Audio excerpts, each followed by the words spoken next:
We are your home theater and AV questions answered. This is AVRant. Want your home theater or AV question answered by Tom and Rob? Send it to question@avrant.com. Welcome to AVRant. I'm Tom Andry, and I'm here with Rob H. Fab here. Fab, I guess there'll be some stuff that's going to pop on the screen. I can't see it, but I'm sure it's there. Yeah. Fab really wants to love his space, so he's decided to build a dedicated theater in his basement and tell his wife it's all our fault. So that's okay. I'm okay with that. We accept, Fab. That is fine. I will take that. We will take the hit on that one. He has two rooms to choose from. One is a 12 by 20, and the other is 13 by 15. He's thinking two rows of seats with Atmos. He's also strongly leaning towards a 12 by 20 room. However, that room has ductwork, which is 12 inches lower than the ceiling, and it isn't just around the perimeter. There's a duct on the left side, and another right, just to the right of the center above his seating area. Excuse me. The lowest part of the ceiling below the ductwork is 6'9". Yeah, that's low. That is not high. So this is in his basement. It's got to be in the basement, right? It's the basement. It is in his basement. That's right. All right. I haven't opened the diagrams yet, but I kind of remember them. So, A, how would we suggest coping with this awkward ductwork when it comes to Atmos speakers? It feels like they'll be hanging too low if they're below the ductwork, but if they're in ceiling, they'd literally be a soffit blocking the right side of the speakers from the center and left seats. So, thoughts. He's not going to like what I'm going to say, so maybe you should go first. Might not like what I'm going to say either. I'm thinking, you mentioned you have a choice of a different room, a room that doesn't have the ductwork. Yes, it's a shorter room, but you could go to the other room. I actually genuinely feel like it's your better choice. We're going to get into some of the other things he wants to do in this room and why, obviously, that either would be more difficult or wouldn't happen at all in the smaller room. But I'm like, you've got the smaller room next door that doesn't have the ductwork.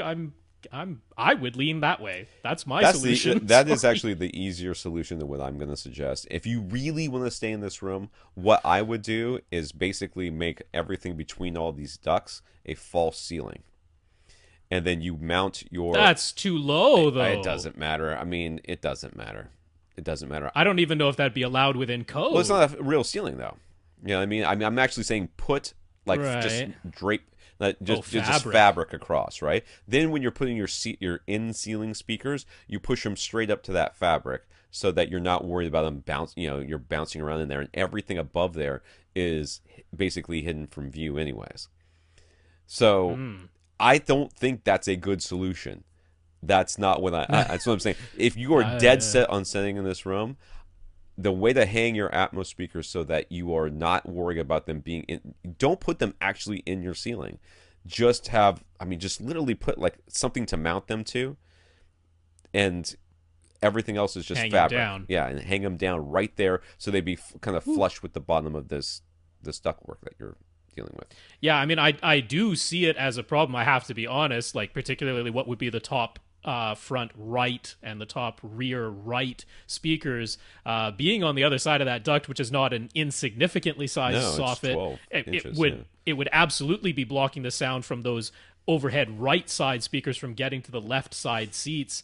So yeah, I agree. If you're going to do it, they kind of have to hang down to at least be flush with the bottom of the ductwork. And yeah, your room becomes a hobbit hole is what it becomes. And that's a really low ceiling. I mean, so I don't really have any friends that this would affect, but there is the possibility that I could end up with a friend who was, 6'7" or something, 6'5", and that they would just freak out being in that room.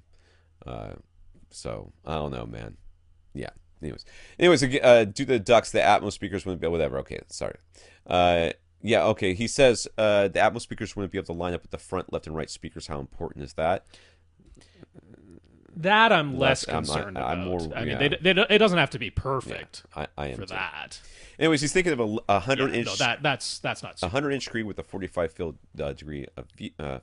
degree field of view. So in his diagram, which I cannot see at this point, he has put the first row 8 to 9 feet from the front wall screen, the second row 6 feet behind that, leaving him 5 to 6 feet behind the second row. He'd like to have a bar area at the back, but is there not enough space? What do we think would work best for his layout and spacing? I see now why he really wants to have this this bigger room, because he wants that bar area back there. But you know what else works as a bar? A seat with a table in front of it or to the side of it. That also works. Yeah, so he's kind of set up something that's like a 1.5, maybe 2 foot deep counter. Right. Then you could still have 3 feet behind that. That's possible. I see what he's going for here. Is he wants people to be able to sit on bar stools and still watch the movie, and that sort of thing, and that's fine. But I don't know. Yeah, so I mean, clearly, my suggestion to go over to the other room, you wouldn't be able to have that table and bar area. And in fact, first of all, you've worked out the seating distances. Like, to get a 45-degree field of view from a 100-inch diagonal screen, you would need to sit 8 feet 9 inches precisely from eyes to screen. So this 8 to 9 foot distance is good. The 6 feet between the 2 rows is good. If you were to move all of that over into the room that's only 15 feet long, that back row would be basically right against the back which wall. is fine. So how horrible is that? Well, how important is that second row to you, right? Because obviously the front row is your primary row. If that's where you are sitting most of the time, and those other seats are there for when you have company over and you want to be able to accommodate more people, I wouldn't worry about having my rear row up against the back wall. That's going to be fine. Even more so coming up to his next question based on what receiver he's going to use. So anyways, he's keeping his Yamaha. Okay, let me go back. I said that I off the cuff said that was going to be fine, having your back row against the back wall. I have my back row against the back wall, and anybody who sits back there it's on them. I don't have a riser. They can't probably see the bottom of the screen. The center channel does not have line of sight with them. I do not care. I don't care. You chose to sit back there. Anyone who sits back there gets what they deserve. Now, if you want that second row to be just as important as the front row, well, then you got an issue. But frankly, I think in most houses, the primary row is the only one you really need to worry about. Yeah, and I think that's less of an issue and less of a problem than those soffits in the room that you're considering. I think that's a bigger problem. Anyways, he's keeping his Yamaha RX A2050, which can go up to 5.2.4 Atmos with 2 rows of seats. What would be his best solution for side surrounds? One pair set up optimally for the front row, meaning the second row doesn't have any floor level speakers that aren't in front of it. What? Floor level speakers? Yeah, so 5, right? If you're thinking 5.1, you'd have surrounds left and right. He's still going to have 2 rows of seats no matter what. Floor level. I'm thinking. Okay. Yeah, because in Atmos they could describe it as floor level and height level. Right. So one pair, or should we set it for the first row, set it between the first and second row, or set it by the second row, or should you just go with 2 pairs of speakers wired in series or parallel or whatever, so that they're on each side, next to each row, basically. Yeah, so again, just going back to the room choice, you're maxing out at 5.2.4 anyway. You're not going to have surround back speakers on the back wall in either situation. At which point I go, again, no reason not to go for the smaller room, in my opinion, because now we're not worried that back row is up against the back wall. You're not going to have surround back speakers on the back wall anyway. So that...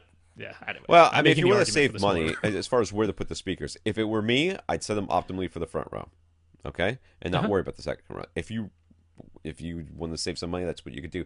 If you are interested in, getting that second row to have really more decent, at least, surround sound, then you could do the dual set of speakers. But those would be the 2 things I would choose from. I would not put them. Yes. I would not place them so that they were in between the 2, so that they were kind of in between the 2 seats. Even though if you place them optimally for the front row, they kind of are in between the 2 seats.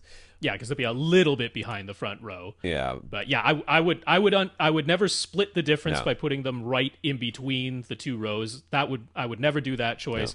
No. Since I'm obviously the front row is your primary row, I wouldn't set them to be optimal for the second row only. No. So I agree with Tom. Either optimal for the first row and leave it there, or have 2 side surround speakers on each wall. So 4 surround speakers total, just wired in series for each side. What he has is ELAC Unify Towers and Center. They are rated 4 ohms. They don't have terribly high sensitivity at 85 dB per 2.83 volts to 1 meter. It's supposed to be 1 watt to 1 meter. Anyways, he's using Onkyo. Well, it's not watt. You can't do watts because it's 4 ohms. I know. But that's just covered. Anyways, he's using Onkyo speakers for surrounds that are rated at 8 ohms. Is there anything to worry about when using his Yamaha receiver to power them? No, not with these listening distances, especially. No, I mean, you're close to these speakers. And those ELAC Unifies, even though they're rated as 4 ohms nominal, they specifically mention they don't go anywhere below 3.2 ohms, which means they would still fit within THX Select certification. Any AV receiver that is halfway decent can power them without a problem. These aren't 4 ohm speakers that also drop way down to 2 ohms at some point. They never go below 3.2. So these are still not a difficult speaker to drive. Granted, you would maybe need a little bit more amplifier power to get them to play really, really loud, but you're not sitting very far away, so I'm not concerned at all. And having your front speakers be rated at 4 ohms and your surrounds rated at 8 ohms, that's no I think what he's referring to here is he's really more worried about the sensitivity, because we've talked about how a low sensitivity match with something like a clip speaker that has really high sensitivity, right, you can't level match them. But the ohms in this case isn't the same thing. You're not looking at the 8 ohms versus the 4 ohms and thinking that, they're ever. I doubt that if those Onkyo speakers, which probably came from some sort of home theater in the box, I'm guessing, those aren't going to be terribly they're not, like, sensitive super anyway. sensitive So either. the sensitivity is going to be similar. Yes, the fronts are going to draw more power, but it's really not anything that your Yamaha... Still not that much, because you're sitting fairly close. Yeah, nothing that your Yamaha can't handle, so don't worry about that. Lastly, he asks, should he set his Yamaha to 4 ohms? And does he need to get an amp to get proper performance from its ELAC Unify speakers? Well, to answer this... Never. Okay, the answer to never this... set any second question first. You're not going to need a separate amp to get the performance. You will know if you need a separate amp because your speakers will start to strain, or you will hear distortion of if you were sitting much farther away, then possibly, but in your case, absolutely so the only thing that the switch does on these receivers to when you set them from 8 ohms to 4 ohms, or some of them have 6 ohms switches or whatever, all it does is letting the receiver know that there may be a problem with the speakers drawing a lot of power, and puts a cap on them and says, don't do anything more than this. Throttle back if it does this, because that means that you're dipping into you might be dipping to 1.2 ohms, and it's going to fry the receiver, fry your amplifier, which of course it won't do. But anyways, it always throttles down the power of your amplifier. It limits the power of your amplifier to protect the receiver. Okay, you would only have to do that if you really... Actually, there's never a case I can think of that you would want to do this. Literally should never happen. You should never... Don't ever flick that switch. Think of that switch as the thing that, that they make you sign, the user agreements or whatever to protect themselves. That's what this is. Yeah. They're like, oh well, don't ever use this toaster in the bathtub. Legally cover our butt setting. That's exactly what this is. They're like, well, he burnt down his house because he had plugged into electrostatic speakers and he didn't flip the 4 ohm switch. It's his fault. That's all that is. The receiver should be fine.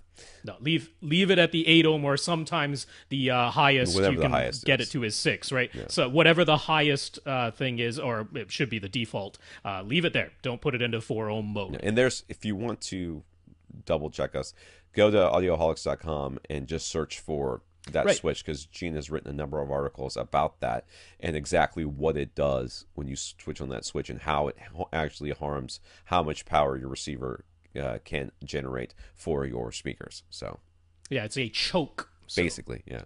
And not the good kind, that helps your engine start. The bad kind that makes it go...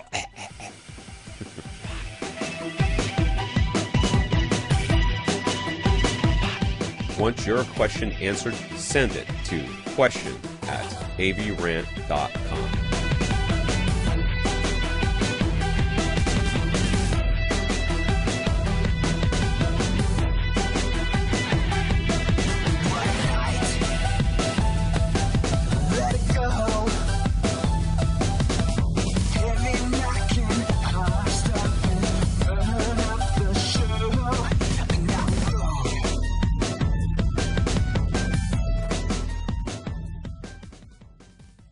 This is AVRant. Now go out and listen to something.